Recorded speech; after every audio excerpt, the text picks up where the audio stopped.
Yeah? Good. Okay, well, welcome everybody.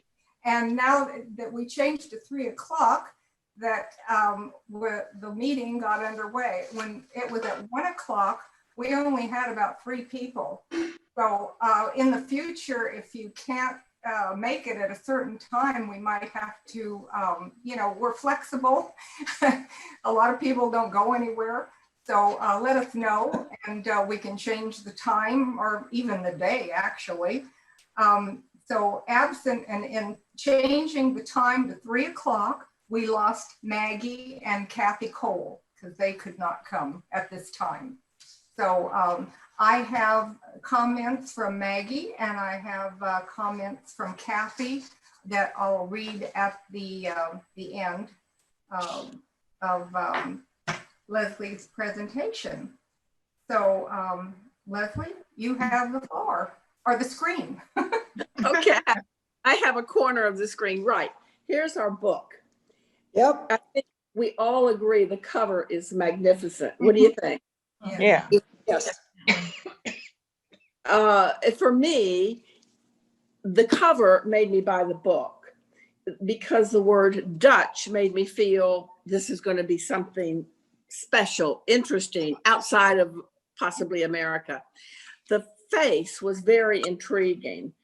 So that was what made me purchase the book. The author obviously knew what she was doing. I'll talk about that in a minute. So I'm going to talk with you about the author herself.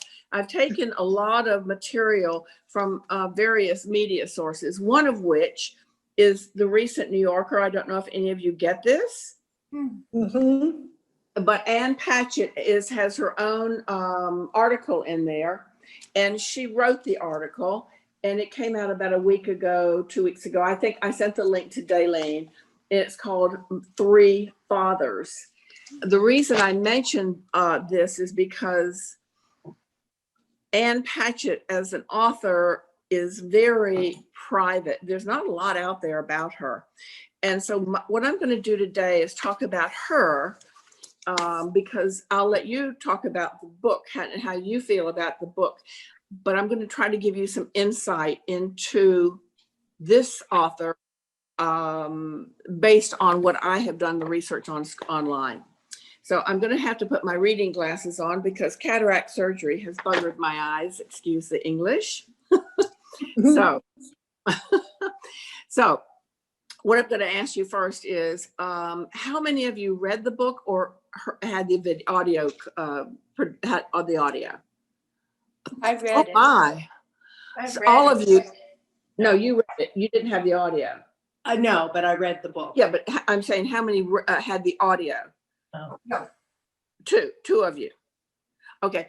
I'm guessing that the audio was superior to reading it yourself. This is what I've understood online. I didn't get the audio. It hadn't come out when I bought the book in January. So Tom Hanks wasn't available to me. I suspect the audio was just superb. Was it, Daylene, and was it Ann? Yes, it was very, very good. He did an excellent job narrating it. I have not been able to find anywhere, putting in the question into Google, why did Tom Hanks take this role and read this book? Kat, is there any way that you can enlighten us on that? No. Possibly paid. Oh, Yeah, they're starving right now, you know. yeah. Well, I mean, he became a citizen of Greece. You know, he may needed more money for there. I don't know. That's what I thought, the same thing. It was an interesting role to take, and my thinking was that he wants to do a movie. I don't know. I simply could not find an answer to that question as to why the most prominent actor, one of them in our country today, would take on a role of a man who wasn't particularly masculine. So that was interesting. A man who's slightly damaged. So I don't know the answer. I was hoping y'all would. And then my only other question to you is, how many of you are on Goodreads? Okay. Oh, great. Those that are, when you post your books on Goodreads, if you still do, which I do, how many books that you know or can you think of merit 5 stars? Not many. Do you think this book merited 5 stars? No. Close, close. Close. 4. 4. I'd give it 4. Okay. I would too. I think the average on Goodreads is somewhere about 3.7. 4 is out there, 5 is seldom out there. But because we're dealing with such a high profile author, I thought maybe people would be predisposed to just give her 5 stars and say yay. But it's interesting that you all didn't. Right. So Ann Patchett is 57 years old. By her own admission, is a private person and a multi-millionaire. Her runaway success, Bel Canto, set the stage for her success, and many think it's her best work. She does not engage in social media, so there is little new information out there about her other than what her publisher puts out. Having dug around, I want to share some tidbits with you that you might not know. Before I go on, let me say, I believe you as a group, before Faye and I joined, had read Bel Canto. Am I right? I've read it. Yeah? I don't know if it was with this group, but I read it years ago. Yeah. I read it years ago, but not with the group. Okay. I thought that, okay, it's a wonderful book. Better than this one. It is not only, it's the one that made her a millionaire. She's riding on the coattails of that. The writing in Bel Canto is different than the writing of her domestic novels, of which this is one. So she's changed her style of writing. I miss Bel Canto personally, but that's the way it is with writers. They get to choose. So why did she write the book? If any of you know, let me know. Otherwise, I'll proceed on. Proceed. Do you know it? I don't. Okay. All right. I'm quoting her. The book's genesis was an unlikely one. Donald Trump. Oh,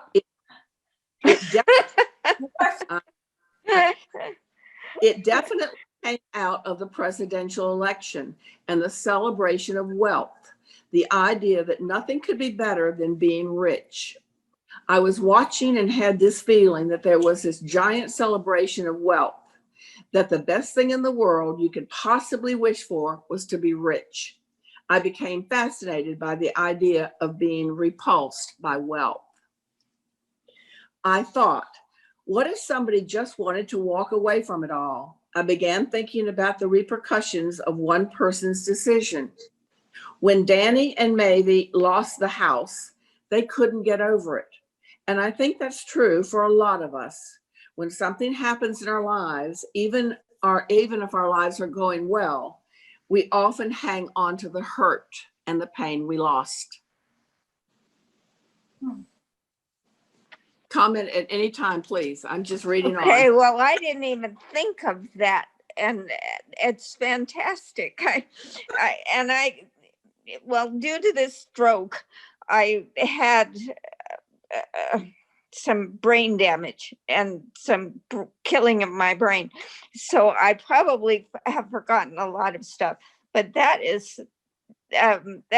puts a whole different look for me. Me too. This story. When I read that, it helped to, I couldn't figure out what was the purpose of the story, to be honest with you.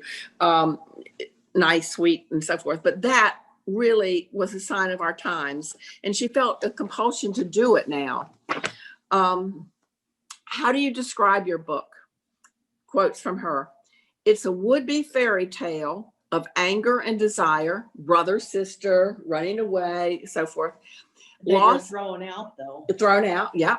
Loss of family and wealth, forgiveness and resentment, sibling relationships, and a memory of a home that won't let go. So that's her description of the book. I think obviously it says it all to me. Do you agree? Yes. I do. Absolutely.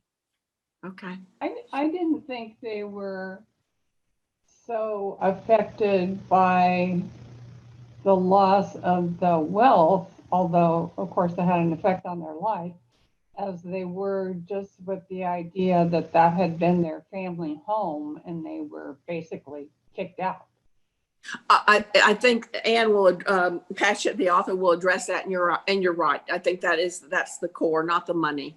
Yeah, and there was a lot of bitterness besides, their stepmother. Yeah. They didn't have a choice. She just booted them out the door. So, is there a real Dutch house? Her answers are I'll just say, quote, "There is no actual Dutch house. It exists in my imagination and in the reader's imagination. It was important to me to only have a few details because I believe that everybody has one of their own that they are completely in love with. The book was going to be called Maybe, and because I own a bookstore, I really did understand that the Dutch house was a much better title. The words Dutch and house had the same number of letters. I knew it'd look pretty good on the cover. To me, the house was just nothing's left to chance when you're a millionaire. Trust me. I mean, everything is organized. To me, the house was just symbolic of their life. I mean, the title is just brilliant. It's intriguing. You don't see many titles like that out there. Me Before You, Me After You, Life Before Love, Life After Love. You get the drift of what I'm saying. I mean, these books are out there in the dozens and trillions, but this was an excellent title. Why did you set the Dutch house in Elkins Park, Pennsylvania? I'm not familiar with that area. Anybody here? No? Mhm. Okay. The reason I set the book in Elkins Park is because of my friend, Erica Schultz. I used to go with her home for the weekends from school and holidays when we were young.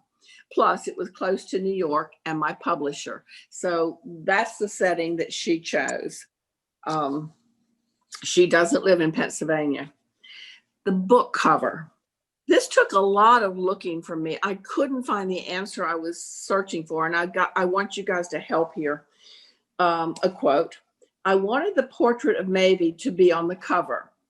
This turned out better."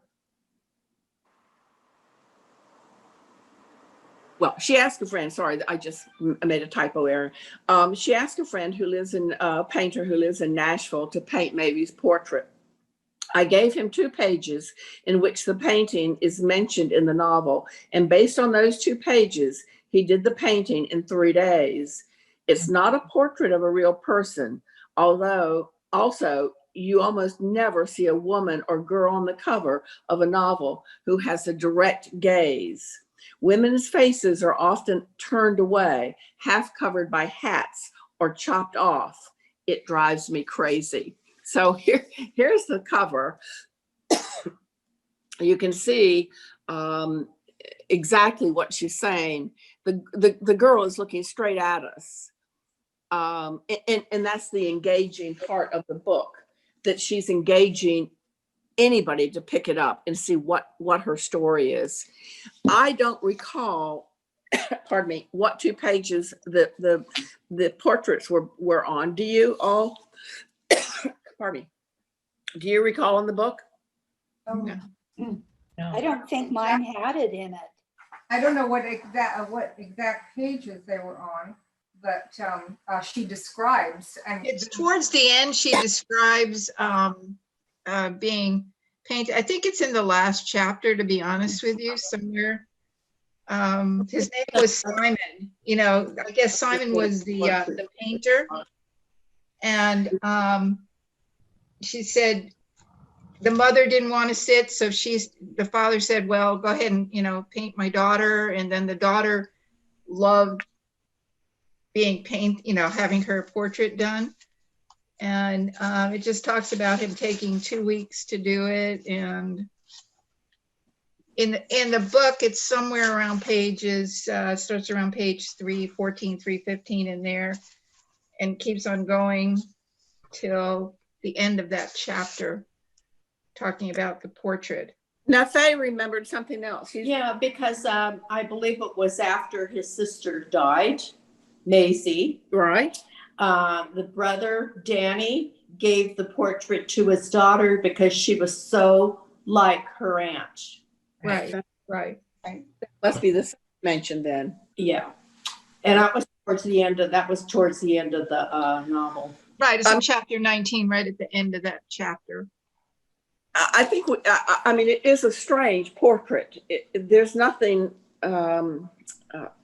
lifelike about it. It's very. It has a haunting quality. Yes, it does. Yeah.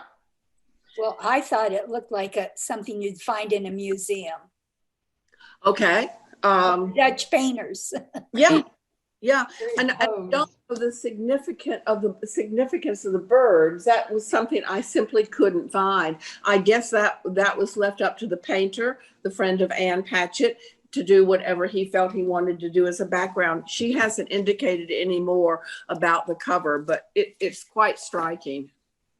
It said that Maeve was in love with the painter, and that's why she was directly gazing at him the whole time.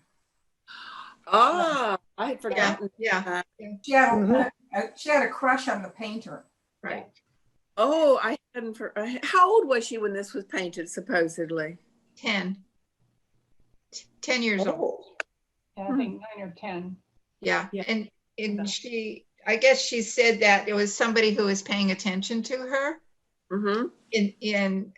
And that's why she was like mesmerized by him, because he was the one that was paying attention to her.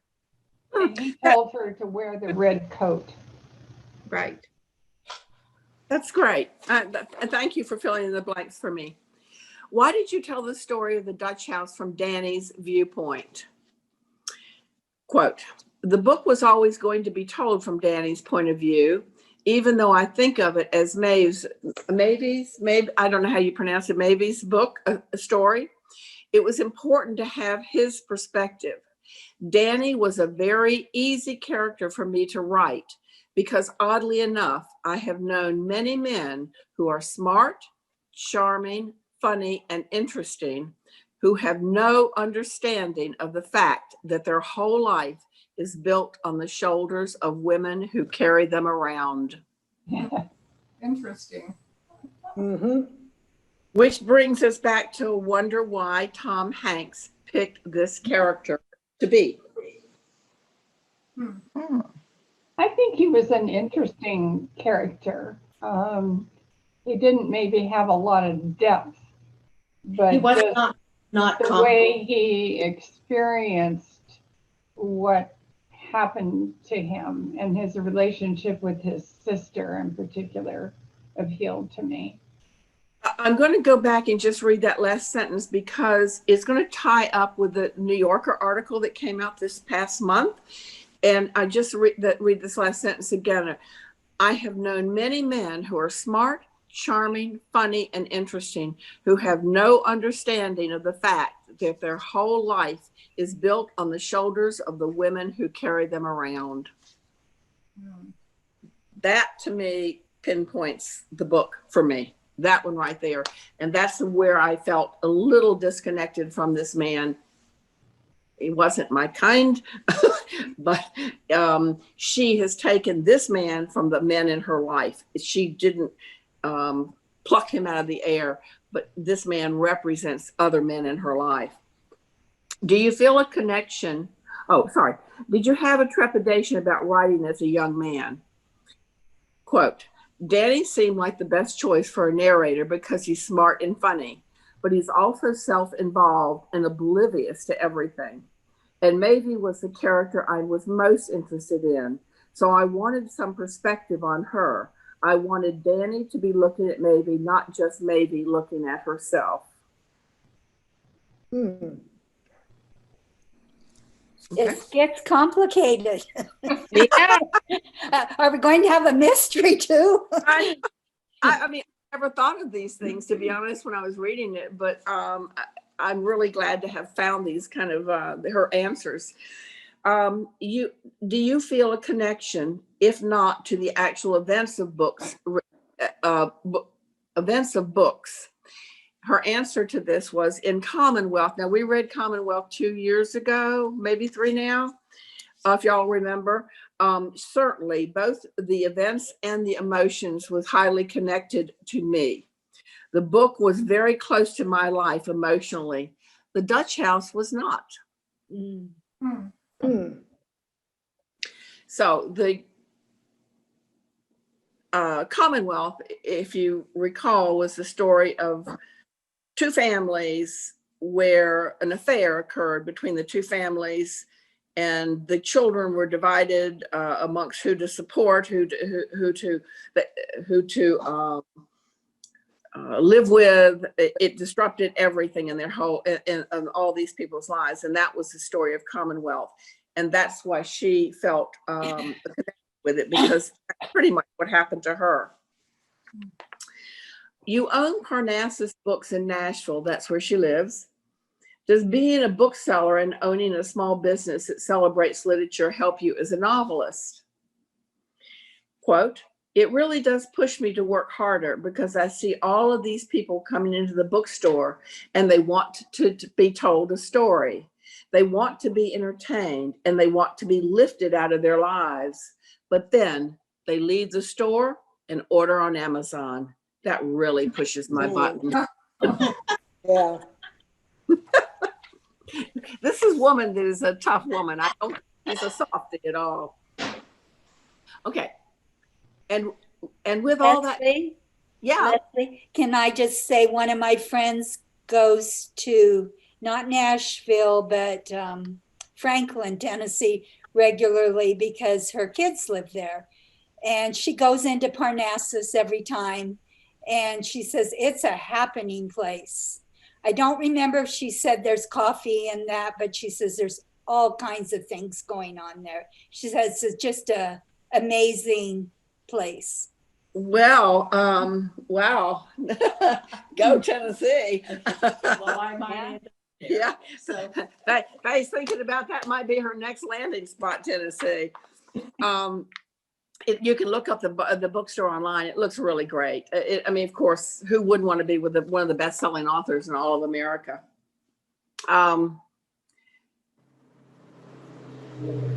Okay. And with all of that going on in your life, i.e. being married, having children, having a bookstore and writing, how do you fit in writing a novel? Quote, to me, a perfect day is if I manage to exercise, meditate, and write. That's my trifecta. Writing varies entirely depending on where I am in a book. If I'm at the very beginning of a book, I write for about 10 hours a day. But by the time I was writing the end of the Dutch House, I was really writing for 14 hours a day. Wow. Wow. Hard to imagine, isn't it? Yeah. It is. It really is. And do you still manage to get in reading is the question? Her answer, yes, I do all the time. Reading is a muscle. I don't do any social media and I don't carry a cell phone. I have a flip phone that I use when I travel, but no one has the number except for 4 people. I thought that was interesting, which explains why there's so little out there about her in depth. Mm-hmm.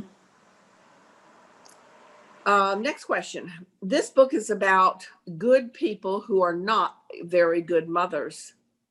From the point of view of somebody without kids, do you feel that mothers are judged overly harshly?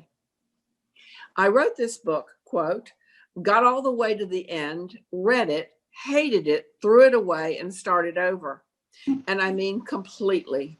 What I realized in having it bomb so completely is that you cannot write a sympathetic character who leaves her children for ethical reasons. There is definitely a different standard for men and women, and I wanted to take that on. And I realized that I couldn't. We sing songs about Odysseus and we pray to the Buddha, both men who left their home and families, and nobody thinks about their sons and children. I sat down on the carpet in the middle of my office. I imagined every mother on my street who had young children and her leaving her children to go to do important work for the poor. And I was angry at all of them.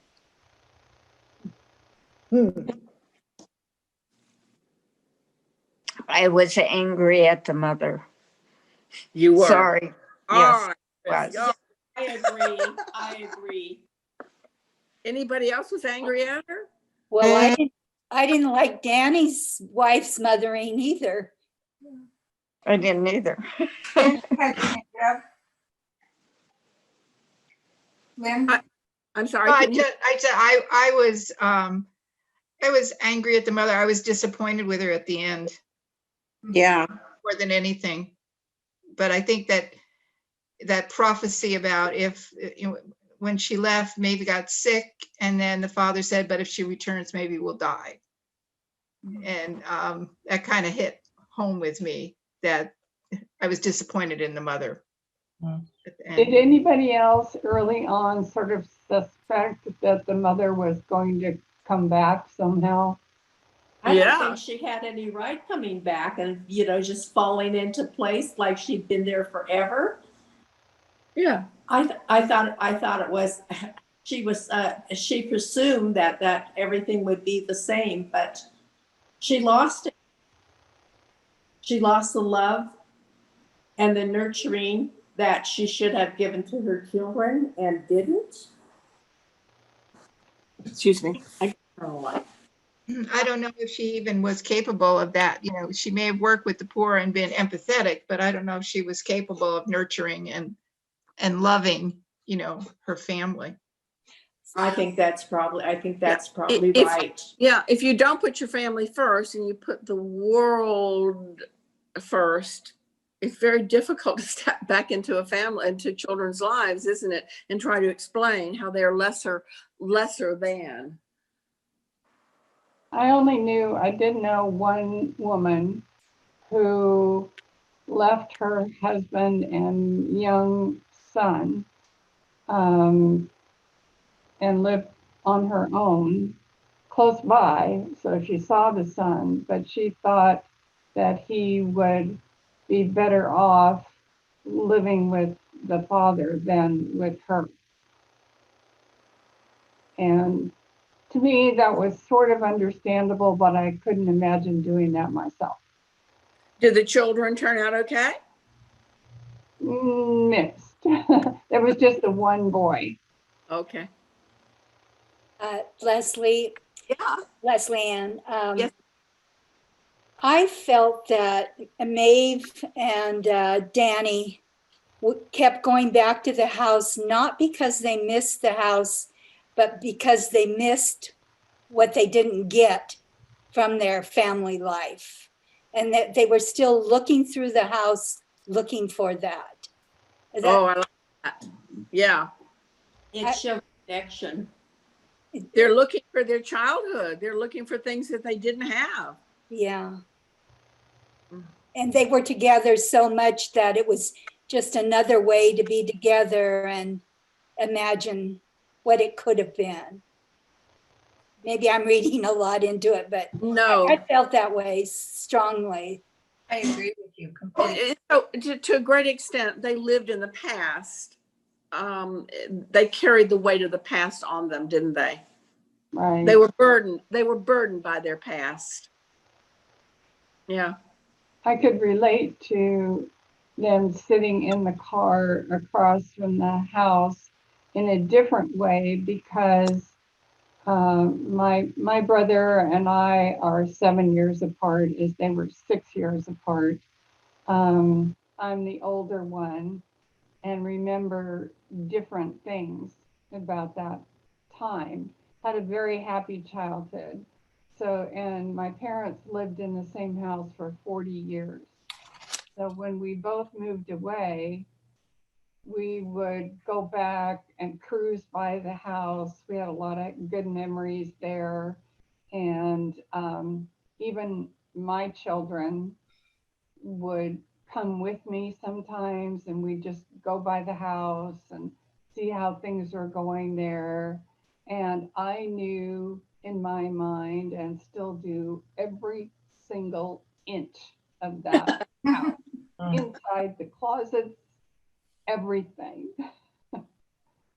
Well, I had the opportunity, 10 years ago or so, to go back in the home that I lived in with my mother and father, Charlotte, North Carolina, from the 10th grade through college, but I was off at college. And the house is still standing. And a friend of mine was a realtor. We pulled outside of the house, and the friend called the number of the house and said that I was outside in the car. Could we come in? And I walked in and I saw everything from the 9th grade and exactly how my bedroom was, how everything about the house. And of course, it was much bigger in my head than the house was in reality. But what was strange to me is that so little had changed. So little had changed. The colors of the walls, the wood, and it was before the age of camera, so I couldn't take any pictures, but it was really interesting to do that. I'll just share again with you, don't mean to take up too much time, but Don has an older sister. Don's my guy. He has a younger sister by 10 years. And they had two different experiences with their parents, nothing at all alike. And Don, being the elder, got out of the house as soon as he could. It wasn't a good situation. The sister, having no option and being a girl, had to stay with some of the abuse and the things that she experienced. So when they talk on the phone, which is every week, she is the chronicler of their life, the family life, because Don wasn't there to see how his parents aged. He was in the military, went off to university, and so forth. So it's interesting to watch the dynamics of brother and sister so many years apart and reliving their life from two different perspectives. Anything else before I jump into the next topic? Hello? No? Jump. Okay. All right. Ann Patchett put out some writing tips, and I thought they were worthy because I thought they were, they're just worthy. The first writing tip she gives is don't have children. Oh, you're not going to screw up. I love that. Second one, choose a simple plot from the 5 plot structures in literature. I mean, that's what we've got. Some people say there are 10 plot structures, but basically she's right. There are 5 plot structures. And that's why books begin to seem so repetitive over and over and over again. Do your research. Number 4, the relationships between the key characters come first. The setting takes second place. Hang out with inspiring people. Number 8, have a laugh. Anne has a very wry sense of humor. I liked it when she quoted the Dalai Lama. If you ever think you've achieved enlightenment, go home and spend a weekend with your parents. I thought that was excellent. Follow the money. Anne wrote, this is Ann Patchett, of course, not our Anns. Ann Patchett wrote for 17 magazine for 6 years and then Bridal Guide. Anne says she knew how to write and can write crap well, quotes. She says, quote, being smart is a waste of time. For example, you can earn $6,000 for an article about shoes for Vogue that takes an hour to write, or an article about global warming for National Geographic that pays $4,000 and takes 6 months to write. Interesting. Yeah. Bad. Having written for 2 magazines in London, I can tell you that nothing is tighter than writing for a magazine or a newspaper. You are so constricted. There's a box around every thought you have. And that served her well because she doesn't have any superfluous materials in her books. She's a clean writer. Number 11, be present. I cannot bear to look back. I'm not interested in looking ahead. I live in the present. Anne thinks talk therapy is bad as you dwell on the past. Who likes talk therapy in our group? Number 15. On making fiction seem real. And this is a quote. I have a friend who's a caterer. She says, no matter what recipe you ruin, you serve it as though that's the way it's meant to be. Which I thought was perfect. Leslie Ann, Yeah. Our cake, so. We can. Leslie Ann. Yes, ma'am. I have a friend and I've never known her father, but her dad, that was almost his mantra. That's just the way we like it. You know, if it was burned or fell on the floor twice, you know, and that's just the way we like it. And I thought I'd love to meet that man, but he's gone. I like that. A couple years ago, Faye and I saw this this cake recipe in a magazine, Southern Living. I mean, it was gorgeous. I said, Faye, we got to do this cake together. It was such a disaster. I mean, it fell in places. It was hollow. It was slid all over. Well, because it called for 5 packages of cream cheese, and I only bought 1. But it showed That might make a 5 or 6 difference. inches wide, it was about an inch. Oh, it was horrible. It was horrible. But It was good though. we ate it. So I'm going to now just tidy this up with this New Yorker magazine. I think the cover is absolutely spectacular. It's just breathtaking. Oh, yes. Breathtaking. So I've underlined, it's about a 7-page article. I've only underlined a couple of sentences just to give you a feeling for what she thinks about her life. And pardon me, I don't know if you can see this photograph. Can you see this? Yes. Yeah. Okay, it's a photograph of Anne in the middle of 3 men. And and they were all her fathers in various order, 1, 2, 3. And she waited to write this article until they died in the order that they married her mother. So 1, 2, 3 married her mother, 1, 2, 3 died. She just wrote the article. She said her family she's talking about her mother. She said her mother had meant to stick her landing on the first try, i.e. get a marriage right. I was 5. My mother and my stepfather, Mike, had their final parting when I was 24. She married Daryl when I was 27, and they stayed together until he died when I was 54. So these are the 3 fathers. And this goes back to the book Commonwealth, because the reason there is a divorce is because there was an adultery. And that's basically what Commonwealth was about. The 3 fathers died in the order in which their mother had married them, which is convenient. Well, She's Black Widow. yeah. So she's talking about her fathers. Anne doesn't come across as a particularly warm person, somebody that you want to snuggle with. She doesn't want to be snuggled with. So she takes, she tends to have a distance between people, apparently. One of the fathers, she says, and I thought this was very interesting, he wanted her to be what he wanted her to be. And she kept failing at sports. She failed at so many things, whereas her sister succeeded. And what she learned from her father, he taught me at an early age to give up on the idea of approval. I just thought that was terrific, to give up on the idea of approval. I don't know how you do that.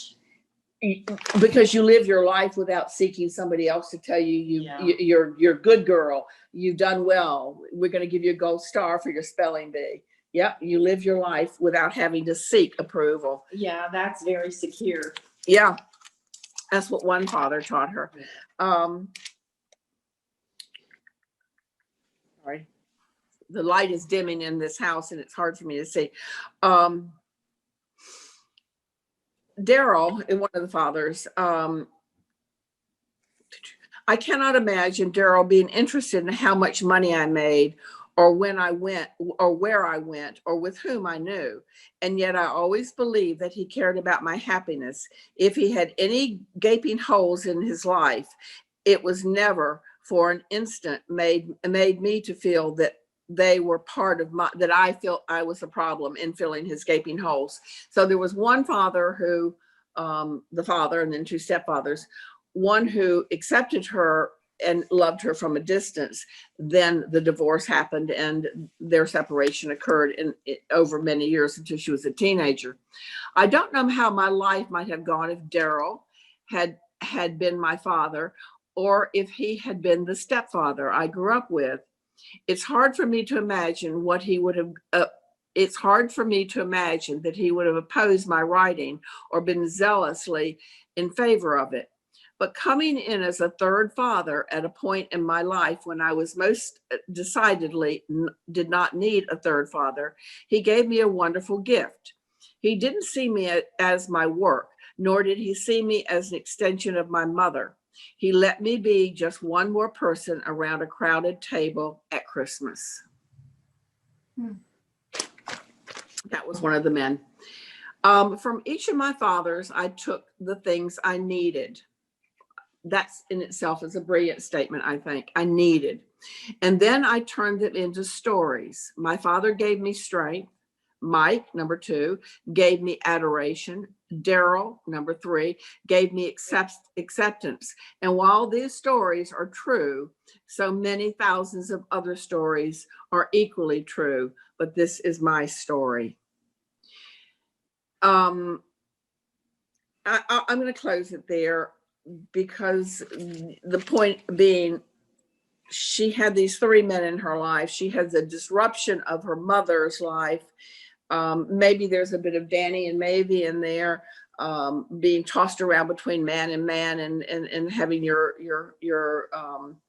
the structure of your life change as each man comes in. But she seems to have come away with a goodness that she can accord to each of these gentlemen. So that's the portrait I've painted of Ann Patchett. I think it puts, as they say, meat on the bones of her story, to understand why she wrote it, if she had compassion for the characters, if she felt it was a book for our time politically right now. And I think she did a successful job. It's up to everybody else to whether they'll ever read an Ann Patchett again. As for me, I'll leave that with a big question mark. I have a question. Yeah, you come sit over here, hon. Okay. Come sit over here. What kind of relationship did she have with her sister? Her personal writings. There was an age difference, and I can't recall. So Okay. I truly can't. Hi. Okay. I've got my questions here, and I can ask them if anybody feels inspired to either pick a question, or how do you want to do this, y'all? Well, I usually start with the alphabet, and go from there. Last time we went from the bottom up, and this time we're going to go from the top down. So why don't why don't we do them in the order they're written? 1, 2, 3. what? And anybody pick what they want? Yeah. Oh, Okay. well, It's up to you, Daylene. okay, well, they can say what one they picked as they go along. I don't know Okay. if everyone So, picked out of What explains the longevity and power between Maeve and Danny, that their support and love for one another? Anybody chime in? I think that was the glue that held the two of the children together. And once his sister died, and I think that's when he got the divorce. I think that he missed the relationship that he had with his sister, because she was his mother. She was his guidance. I agree. I think that they formed this bond because they both shared this very early trauma I in their think childhood of having a father who was present but not terribly protective or loving, having a mother who left. And how often you hear about children who blame themselves when that happens. What did I do to make mom leave? And that probably was a bond between them, as well as the terrible treatment they got from their stepmother.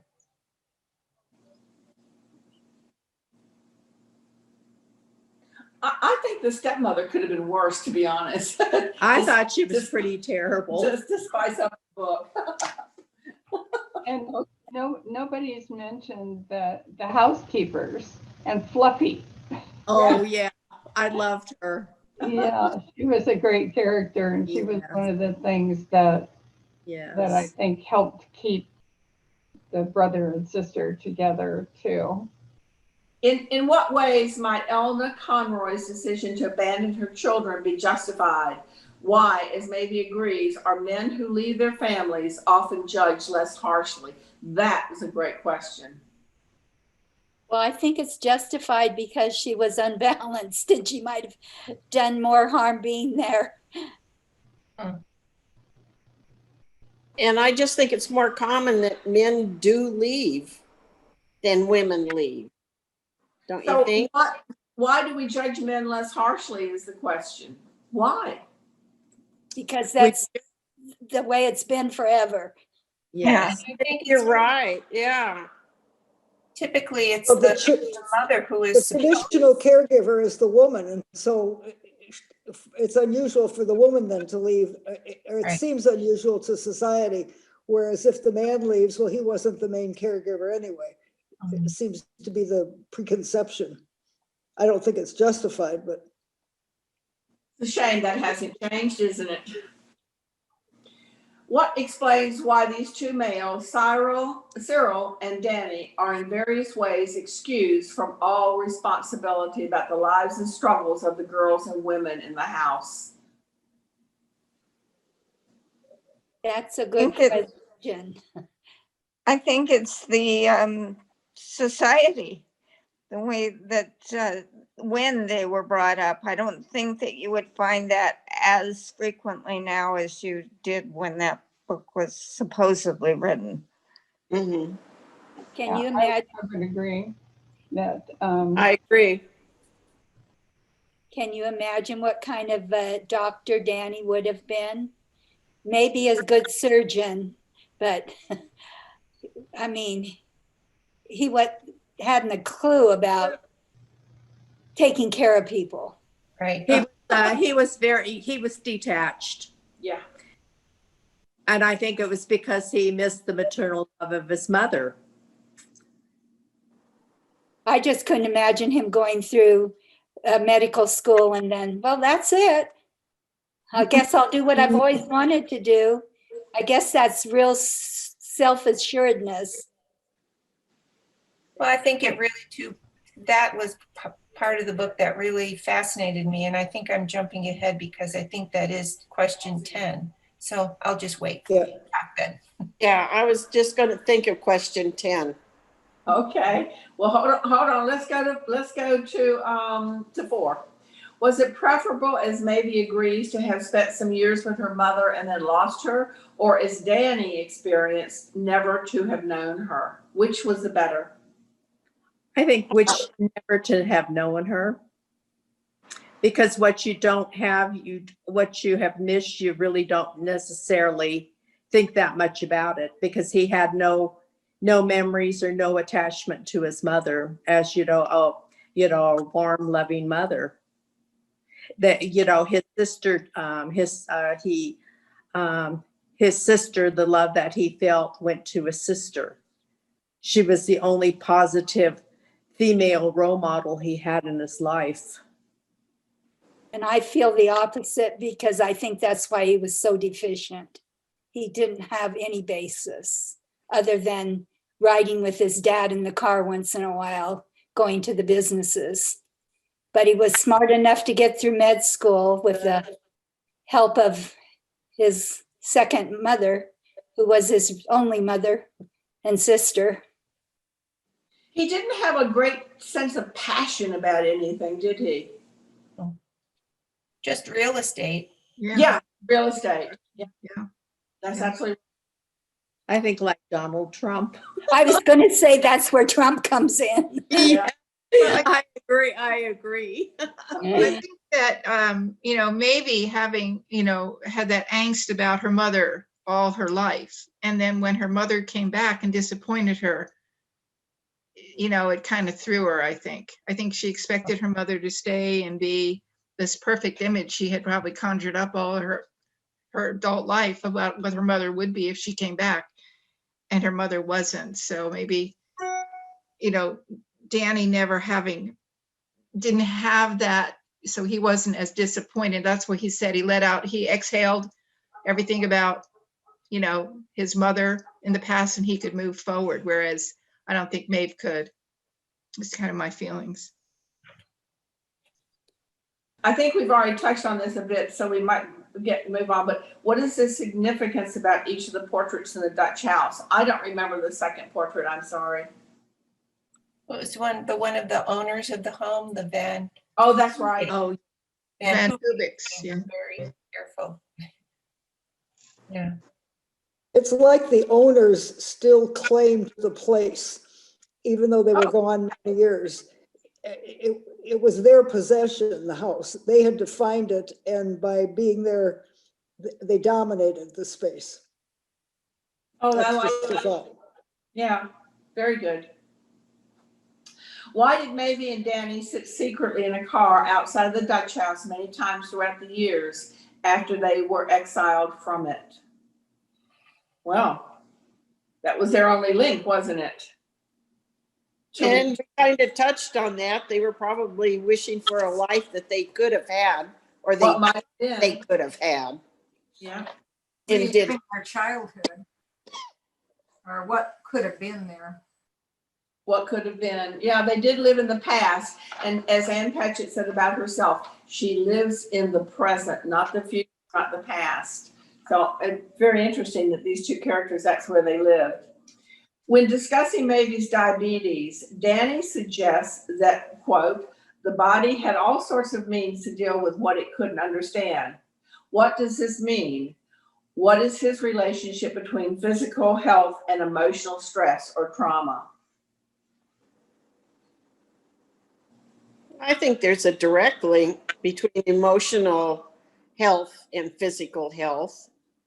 And it goes both ways. If you're, it could cause depression, stress can cause high blood pressure. I mean, depending on what it is, I think there's a direct link between emotional and physical health. Yeah. yeah, I agree. Well, we're certainly seeing that during the COVID, aren't we? There's a roller coaster of feelings every day, isn't there? Knowing that, for example, our area, Riverside, is now in the purple, been up to purple in terms of restrictions. And here we go again, huh? Yeah, exactly. That's not good. After reuniting, Elna tells Maeve and Danny that when she left, she knew they were going to be fine. In what ways did they end up fine or not? And how did she know they were going to be fine? I think that's the author's privilege to throw that sentence in. She didn't know they were going to be fine. I don't think she cared. No, I don't either. It was her scapegoat, a way out to say that, wasn't it? Mm-hmm. I think she thought, here they have this house, even though she didn't like it, had the I don't want to call them servants, but the women who worked in the house. The father was providing them with, money and a means to live. So it wasn't a very emotional attachment way to look at leaving them. But as far as their physical care was concerned, that she knew would be taken care of. Oh, right. Yes. Yeah. And I think that was probably it. It was more that the physical rather than the emotional, because how can she determine if emotionally they're going to be fine? Yeah. But as far as making their physical needs met, those she wasn't concerned. She wasn't abandoning them as street urchins. Yeah. Right. Well, she lucked out there. Danny realizes that the rage he carried for his mother had exhaled and died. There was no place for it anymore in his life. Do you think he's ever going to be without the rage? Oh, I think he may have been without the rage, but I think he was left probably with very flat, blank emotions there. It's always going to be unemotional. I'm Okay. sorry. I was going to say, don't you think he could become emotionally detached Yeah. when he's faced with what it was and based upon his personality? Maybe he just kind of thought, oh, well, that's done. I agree. I think that rage served a purpose in his life in some odd way, not as a positive motivator, but it's one of the things that kept him going and kept him focused on a goal, even though it wasn't necessarily positive. And once he realized he could really do what he wanted to, and he was doing real estate, maybe the rage wasn't as important to him anymore. He realized he could let go of that because there was no one stopping him from doing what he wanted to. I That think could be. he became a physician because he did this for her sister, because this is what she wanted for him. Definitely. And he didn't want to disappoint her. She didn't want him to be a doctor. She wanted him to use up their trust fund. Right. Right. Yeah. Going to medical school would use up the bulk of the money. Yeah, Yeah. that is very true. And yeah, go ahead. I'm sorry. I wanted to say, I think Danny was a lot like his mom. I really do, void of this, feeling for your family and all that. I think he was more like his mother than anybody. Ooh, I like that. I like that. Well, his father was detached as well. He was. You know, he'd let them into like little pieces, like when they went to Brooklyn, he let them in a little bit about his life, or when they were collecting the rent, a little bit about his life. But he was, I think, one of the more detached people in the book because But we kind of excuse him for that because, how can I say this?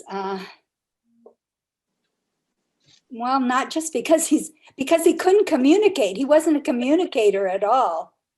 So, you excuse those people that can't communicate. They become detached, and well, he can't communicate, so he's detached. That's that double bind. We excuse men for that. So for those of you who read or heard the audio, did Tom Hanks come across that way? Boy, that's a good question, Leslie Ann. I don't remember if he came over. I couldn't tell you if he came over as detached. I don't know. I kind of thought that the dad was the way he was, and he did his real estate because he knew his wife was a bit off, and that was his escape, that he didn't have to have around the house. I wondered why he bought the house. Was it a good deal or just to impress somebody? It was a good deal.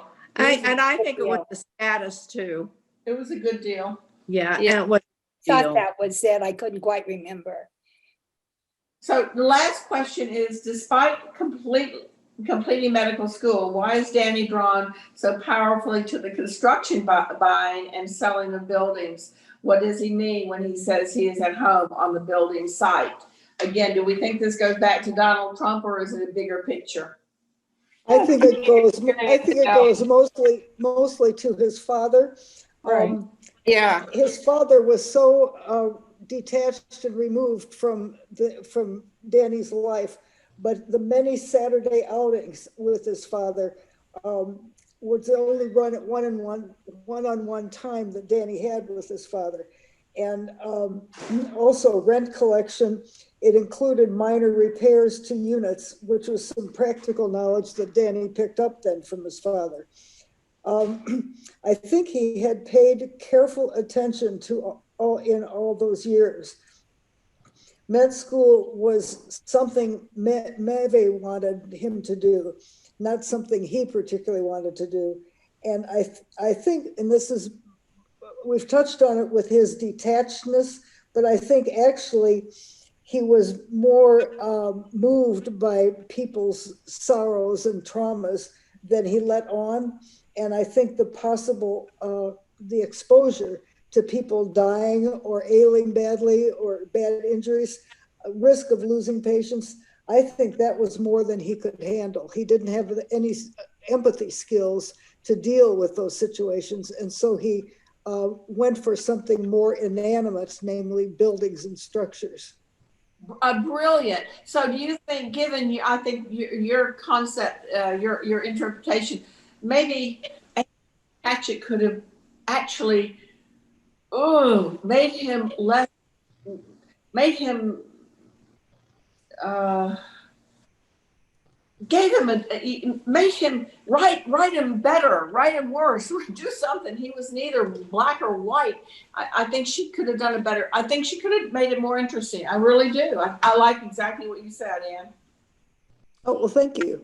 I thought a lot about that one. It fascinated me when I saw your question, that whole situation of him jumping from one thing into another. Why did this happen? That fascinated me. Yeah, from human beings to stone buildings. Yeah, he couldn't cope. Well, we've gone to the end of the questions, the end of anything I have to say, because I don't have, I'm out of anything. So what's the consensus here? If we were on Goodreads, would we give it a unanimous 4? Well, we, There's number on our list and see the people that have comments, that have written comments. And Hickey, did you have any written comments that you wanted to read? No. Okay. Ann Grimm, I think you did yours. Was that your? That was the one I That was answered. your Yeah. comment? Yeah. Okay. And Chris Draham. I'm afraid to say anything because I'll forget what I was going to say before when I start the sentence. So I'm mostly here to just listen today. You're not alone. Chris Armstrong, did you have any comments written that you wanted to go over? Did not write any, and I feel comfortable that I've expressed what I wanted to. Thank you. Let me say this about Chris, and that is that your stuff was very interesting. And I think that you are an interesting reader, and I'm glad you joined the group. Thank you. Yes. That means a lot. Yes, I agree. Thank you, Ann. Faye, did you have anything written that you wanted to say? No, I enjoyed the book, but I would not give it a 4. I would give it a 3.5. Oh, really? Because when I finished the book, it kind of left me, I wasn't very happy. Lynn, how about you? Well, to be honest with you, I didn't really like the book that much. It's kind of, to me, it was kind of flat, even though we've given the characters life in our discussion here. I would have given it a 3, to be honest with you. I didn't really, it didn't lead me one way or the other. It was a story. It was an interesting story, and I read through it, but I didn't really feel one way or the other, to be honest about it. And also, ladies, it was great to see you, but I am going to have to leave. I do have somewhere I need to go. Okay. So it was good to see all of you. And You too. Virtual hug. yeah, hopefully we'll talk soon. Okay, bye. Bye. I Hey, Marcia, did you have anything else? Yeah, I wanted to say one thing. I read this with my other book group earlier in the year, and I didn't really care for it that much. And so when it was time to start preparing for today, I thought, well, I'll just pick it up and kind of refresh my mind. And when I went to the book jacket, it says, it is filled with suspense, and though you may read it quickly to discover what happens, Danny and Maeve will stay with you for a very long time. Well, I got to reading sections, and then I reread the whole book, and I found I really did enjoy the book. I loved Bel Canto so much that I thought I must get something a little more out of this, and she's a pretty interesting writer, although the people are pretty bad. But anyway, I really did enjoy reading it. I think she's probably going to write some more good books. Thank you. Thank you, Marcia. Roberta, do you have anything that you had wanted to say? I really enjoyed it, and I think part of it was that it wasn't too deep, but yet it was a good story, kind of just what I needed at this time. I read, looked forward to going back to reading it more than I have a lot of the books this year. So yeah, I enjoyed it. And before the questions came out, I had written up my comments, so I'll read them. I love the book, and I love the closeness of the sister and brother all through their lives.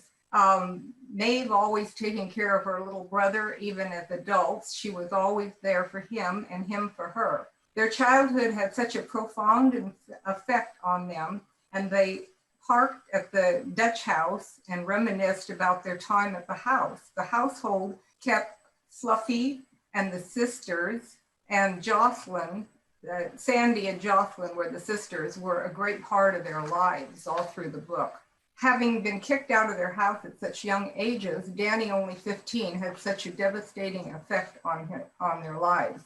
I couldn't believe Danny went through medical school just to spite his stepmother, as that was the only way to get any money left from his father to only find happiness buying and selling and fixing up property that was his true calling. I really think Danny was jealous when his mother returned, as Maeve gave her full attention to Elna.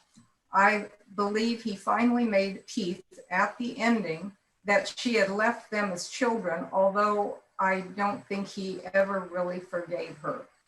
I thought that it was really neat that Maeve took the painting at the end of the book at the Dutch house and gave it to May. I love the story, and I hope they make it into a movie. Oh, wow. I think I might like the movie better than the novel. Yeah. And I have comments from the two people who couldn't make it. Here's Maggie's comments. She said it was a well-written novel about family situations and many struggles, showing a war between memory and mature reflections, childhood myths and adult analysis, showing pretty much how we want to see ourselves and who we really are. I thought the family problems lasted a bit too long, 50 years. The phrase used in the book, a paradise of memories, summarizes pretty well the entire novel.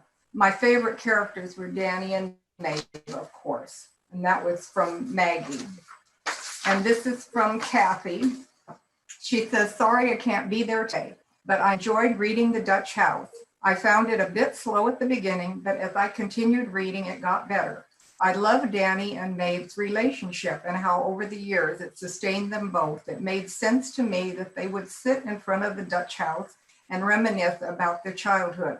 They both found it comforting to tell stories about the rest of their family, even though their mother had left and their father didn't show any interest in Maeve and only wanted Danny to take over the business. I can relate to their stories because this is what my sister and I do all the time when we get together.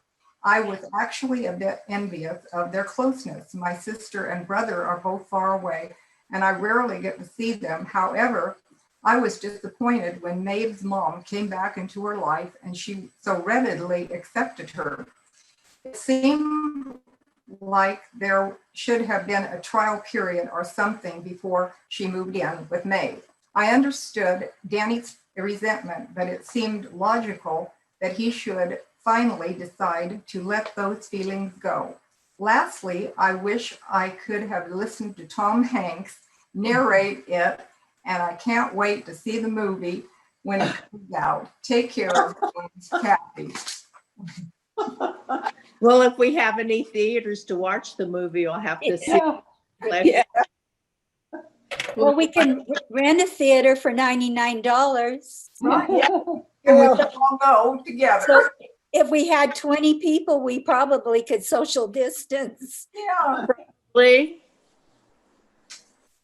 So So we get together again in a month's time, right? yes, let me make an announcement right before we leave. Or Leslie, do you have anything else? No. I just, no. I thought your comments were absolutely superb. Well, I Leslie, your introduction was superb too. That was very well done. It very was you. very enjoyable. Thank you, Leslie. That thank you was very good. thank you, Leslie. I have the notes. If anybody ever wanted them for any other, to send them around, they're welcome. I'm welcome to send them out as an attachment if anybody wants them. Just a little thing here. I don't know whether we're going to be wearing masks for the rest of our lives or not, but there's a woman in French Valley, which is near where I live. She's on Facebook. She's on the Temecula Facebook, and she does lovely masks. She's French, American French, and I bought several of them as gifts. If anybody has an interest, I'm happy to post her website on there. If anybody's I think they're great little Christmas gifts, as sadly, if we still have to wear them for Christmas. I hope not. Yeah. Anyway. Well, Leslie, send me the information because I can send it out to everybody, and also All right. your notes or whatever you have there. Okay. Okay, and then I can just send them out. Also, I wanted to say that Dan, who is the keeper of the subscription, is how we see each other on Zoom, and he comes on at the very first. And Roberta met him because they were the first ones on today. Anyway, he told me, and somebody had asked me, I don't remember who, if we could record our book session. And he said yes. And so when he came on, he set it on recording, and all of you have been recorded. So he is going to, we recorded it to the cloud, he told me, and then he will take it off the cloud and send me the link, and then I can send it out to you or whoever missed the meeting. So isn't that wonderful? Yeah. Mm. And we didn't even have to sign a waiver. I love her. Okay, and I will be sending you an email with the information on our next book and when our meeting is. Write it on your calendar this time at 1 o'clock next month on a Wednesday. Hi, you guys. Good